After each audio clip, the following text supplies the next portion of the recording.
Message switching. നമ്മുടെ മൂന്നാമത്തെ type switching നെറ്റ്വർക്കാണ് മെസ്സേജ് സ്വിച്ചിങ് എന്ന് പറയുന്നത്. മുമ്പ് നമ്മൾ രണ്ടെണ്ണം പഠിച്ചു, സർക്യൂട്ട് സ്വിച്ച്ഡ് നെറ്റ്വർക്കും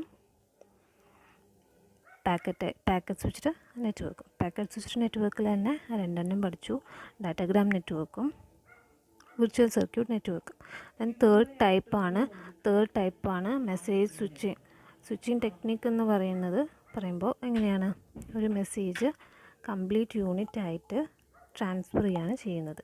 ഒരു ഇൻ്റർമീഡിയറ്റ് നോഡിലൂടെ അതായത് സോഴ്സിനും ഡെസ്റ്റിനേഷനും ഇടയിൽ വരുന്ന ഇൻ്റർമീഡിയറ്റ് നോഡിലൂടെ ഓരോ നോഡിലൂടെ ആയിട്ട് അതെന്ത് ചെയ്യാണ്, പാസ് ചെയ്ത് പോയിട്ട് ഡെസ്റ്റിനേഷനിലേക്ക് എത്തുകയാണ് ചെയ്യുന്നത്. അപ്പോൾ ഇൻ്റർമീഡിയറ്റ് നോഡ്സിലൂടെ പാസ് ചെയ്യുക എന്ന് പറയുമ്പോൾ ഒരു നോഡിലെത്തിക്കഴിഞ്ഞാൽ ആ മെസ്സേജ് അവിടെ എന്ത് ചെയ്യും, സ്റ്റോർ ചെയ്ത് വെച്ചിട്ട് എപ്പോഴാണോ റിസോഴ്സസ് അവൈലബിൾ ആവുന്നത് അപ്പോൾ അതെന്ത് ചെയ്യും, ഫോർവേഡ് ചെയ്യും നെക്സ്റ്റ് ഇൻ്റർമീഡിയറ്റ് നോഡിലേക്ക് അതെന്ത് ചെയ്തോളും, ഫോർവേഡ് ചെയ്തോളും. അങ്ങനെയാണ് ഈ ഒരു മെസ്സേജ് സ്വിച്ചിങ് ടെക്നിക്കിൽ മെസ്സേജ് ട്രാൻസ്ഫറിങ് നടക്കുന്നത്. ഇവിടെ ഒരു dedicated path establish ചെയ്യണമെന്നുമില്ല.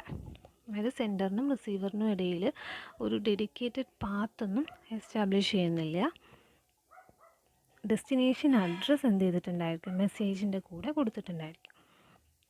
Destination address ഉണ്ടായിരിക്കും, അതുപോലെ തന്നെ പ്രയോറിറ്റി ലെവൽസൊക്കെ മെസ്സേജിൻ്റെ കൂടെ ആഡ് ചെയ്ത് വെച്ചിട്ടുണ്ടായിരിക്കും. ദെൻ മെസ്സേജ് സ്വിച്ചിങ് എന്ന് പറയുമ്പോൾ നമ്മൾ പറഞ്ഞു മെസ്സേജ് ഇൻ്റർമീഡിയറ്റ് നോഡ്സിലൂടെയാണ് റൂട്ട് ചെയ്യുന്നത് അല്ലേ. ആ ഇൻ്റർമീഡിയറ്റ് നോഡ്സിലൂടെ പാസ് ചെയ്യുമ്പോൾ ആ മെസ്സേജിൽ അവൈലബിൾ ആയിട്ടുള്ള കുറച്ച് ഇൻഫോർമേഷൻസ് ഉണ്ടായിരിക്കും. അത് നോക്കിയിട്ടാണ് ഈ ഇൻ്റർമീഡിയറ്റ് നോഡ്സിലൂടെയുള്ള റൂട്ടിങ് വരുന്നത്. അതുകൊണ്ട് തന്നെ നമുക്ക് എന്താ പറയുക, മെസ്സേജ് സ്വിച്ചിങ് എന്ന് പറഞ്ഞാൽ ഒരു ഡൈനാമിക് റൂട്ടിംഗ് മെത്തേഡാണ്. ഡൈനാമിക് റൂട്ടിംഗ് ആണ് മെസ്സേജ് സ്വിച്ചിങ്ങിലുള്ളത് എന്ന് നമുക്ക് പറയാം. കാരണം ഓരോ മെസ്സേജിനകത്ത് എന്ത് ഇൻഫോർമേഷനാണോ അതിനനുസരിച്ചാണ് റൂട്ടിംഗ് വരുന്നത്. അപ്പോൾ ഡൈനാമിക് റൂട്ടിംഗ് ആണെന്ന് നമുക്ക് പറയാം.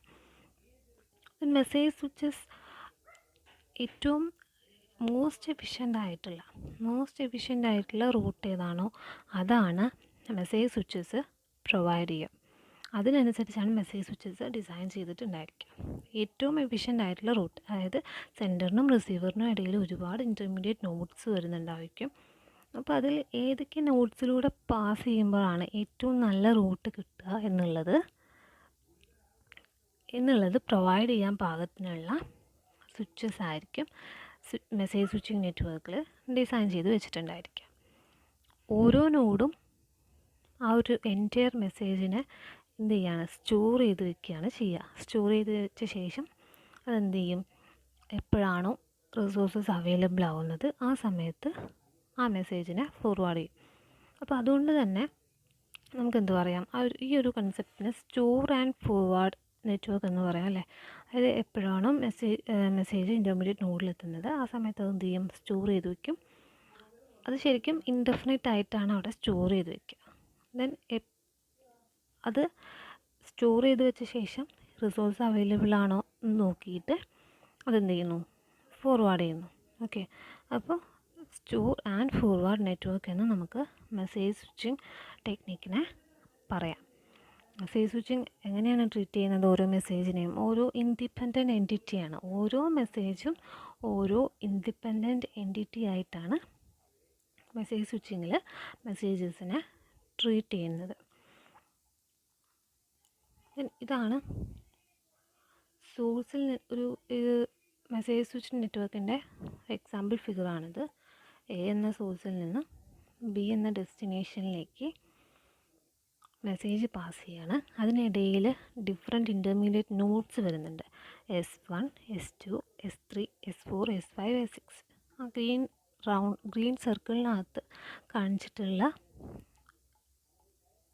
കാണിച്ചിട്ടുള്ളതാണ് എന്ത്, ഇൻ്റർമീഡിയറ്റ് നോഡ്സ് എന്ന് പറയുന്നത്. അതായത് എയും ബിയും എന്താണ്, സോഴ്സും എ എന്ന് പറയുന്നത് സോഴ്സും ബി എന്ന് പറയുന്നത് ഡെസ്റ്റിനേഷനുമാണ്. ഇടയിൽ വരുന്ന S1 മുതൽ S6 വരെയുള്ളത് എന്താണ്, ഇൻ്റർമീഡിയറ്റ് നോഡ്സ് ആണ്. അപ്പോൾ എയിൽ നിന്ന് ഒരു മെസ്സേജ് പാസ് ചെയ്യുന്നു ബിയിലേക്ക്. അങ്ങനെയെങ്കിൽ മെസ്സേജ് സ്വിച്ചിങ് ടെക്നിക്ക് ആയതുകൊണ്ട് തന്നെ ഏറ്റവും മോസ്റ്റ് എഫിഷ്യൻ്റ് ആയിട്ടുള്ള റൂട്ട് ഏതാണോ അതിലൂടെയാണ് അത് പാസ് ചെയ്തിട്ട് ആ മെസ്സേജ് ബി എന്ന ഡെസ്റ്റിനേഷനിലേക്ക് എത്തുന്നത്. അങ്ങനെ പാസ് ചെയ്യുമ്പോൾ മെസ്സേജിൻ്റെ കൂടെ എന്തൊക്കെ ഉണ്ടായിരിക്കും? ഡെസ്റ്റിനേഷൻ ഉണ്ടായിരിക്കും, പ്രയോറിറ്റി ലെവൽ ഉണ്ടായിരിക്കും. അതൊക്കെ ഈ മെസ്സേജിൻ്റെ കൂടെ അപ്പൻഡ് ചെയ്ത് വെച്ചിട്ടുണ്ടായിരിക്കും നമ്മൾ പറഞ്ഞു അല്ലേ. അപ്പോൾ S1 എന്ന നോഡിലെത്തി, അവിടെ നിന്ന് അത് S2 എന്ന നോഡിലെത്തി കഴിഞ്ഞാൽ അവിടെ എന്താ ചെയ്യുക? സ്റ്റോർ ചെയ്ത് വെക്കും അല്ലേ. എന്നിട്ട് എപ്പോഴാണോ റിസോഴ്സസ് അവൈലബിൾ ആവുന്നത് ആ സമയം അതെന്ത് ചെയ്യും? ഫോർവേഡ് ചെയ്യും. അപ്പോൾ മെസ്സേജിനകത്ത് ഡെസ്റ്റിനേഷൻ അഡ്രസ്സും പ്രയോറിറ്റി ലെവൽസും ഒക്കെ ഉണ്ടാവും. അപ്പോൾ S2 സ്റ്റോർ ചെയ്ത് വെക്കുന്ന അതേ സമയം തന്നെ ചിലപ്പോൾ S1 നിന്ന് വീണ്ടും ഒരു മെസ്സേജും കൂടി വരാം. അപ്പോൾ എന്ത് ചെയ്യും? അതും അവിടെ സ്റ്റോർ ചെയ്ത് വെക്കും. അപ്പോൾ നെക്സ്റ്റ് റിസോഴ്സ് അവൈലബിൾ ആവുന്ന സമയത്ത് ഏത് മെസ്സേജാണ് ആദ്യം പ്രോസസ്സ് ചെയ്യേണ്ടത്, അല്ലെങ്കിൽ ആദ്യം ട്രാൻസ്ഫർ ചെയ്യേണ്ടത് എന്നുള്ളത് നോക്കാൻ വേണ്ടിയിട്ട് മെസ്സേജിൻ്റെ കൂടെ പ്രയോറിറ്റി ലെവൽസ് ഉണ്ടായിരിക്കും. അപ്പോൾ ഹയസ്റ്റ് പ്രയോറിറ്റിയുള്ള മെസ്സേജ് ഏതാണെന്ന് നോക്കിയിട്ട് ആ കൂടുതൽ പ്രയോറിറ്റിയുള്ള മെസ്സേജിനെയാണ് നെക്സ്റ്റ് ഇൻ്റർമീഡിയറ്റ് നോഡിലേക്ക് പാസ് ചെയ്യുക. ഓക്കെ, അങ്ങനെ പാസ് ചെയ്ത് പോയിട്ടാണ് ഏറ്റവും മോസ്റ്റ് എഫിഷ്യൻ്റ് ആയിട്ടുള്ള റൂട്ട് കണ്ടെത്തിയിട്ട് ഡെസ്റ്റിനേഷനിലേക്ക് മെസ്സേജ് എത്തുന്നത്. ഓക്കെ, അപ്പോൾ അത്രയാണ് മെസ്സേജ് സ്വിച്ചിങ് വരുന്നത്.